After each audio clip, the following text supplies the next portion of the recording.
Hi friends, நல்லா இருக்கீங்களா? நானும் நல்லா இருக்கேன். மார்க்கெட்லேருந்து புதினா வாங்கிட்டு வந்துட்டு எல்லாமே க்ளீன் பண்ணிவிட்டு ஒரு கட்டு புதினா எடுத்து வச்சேன் நட்டு வைக்கலான்னு.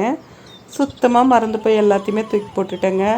அதுக்கப்புறம் கிச்சன் மேடையில் இருந்த ஒரு ரெண்டு குச்சி எடுத்துகிட்டு வந்து நட்டு வச்சேன். அதுலேயும் ஒரு குச்சி வந்து செத்து போச்சு. இன்னும் இருந்த ஒரே ஒரு குச்சி எந்த அளவுக்கு படர்ந்துருக்கு பாருங்களேன்.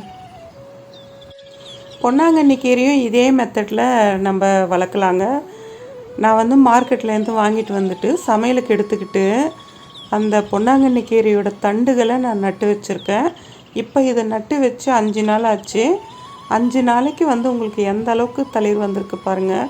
இது வெள்ளை பொன்னாங்கண்ணி, இது வந்து சிகப்பு பொன்னாங்கண்ணி, ரெண்டுமே வந்து வர ஆரம்பிச்சிடுச்சு. இதுதான்ப்பா இயற்கையோட அதிசயம். நான் வந்து இந்த பொன்னாங்கண்ணி எல்லாம் நட்டு முடித்த பிறகு மீதம் இருந்த தண்டுகளை சரி மக்கி போய் உரமாகட்டும் அப்படின்ட்டு இந்த ட்ரம்மில் போட்டுட்டேன். அன்றைக்கி ஈவினிங்கே வந்து நல்ல மழை. அந்த மழை தண்ணிக்கு இது எல்லாமே வந்து நேராக நிமிர்ந்துட்டுருக்குது. நிமிர்ந்து இந்த பொன்னாங்கண்ணி வேர் விட்டுருக்கு. இங்கே பாருங்கள், எல்லாமே வந்து நட்டு வச்ச மாதிரி நின்றுட்டுருக்கு பாருங்கள்.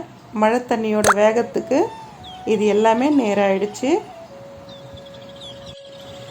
மக்கி போகும்னு நினச்சது எவ்வளோ அழகாக வேர் ஊனி தளிர் விட்டு. இதாங்க இயற்கை. இந்த இயற்கைக்கு முன்னாடி நாமெல்லாம் ஒன்றுமே இல்லை பாருங்கள். இந்த கீரையோட முயற்சியை இன்னும் நமக்கு எடுக்க வேணாம்.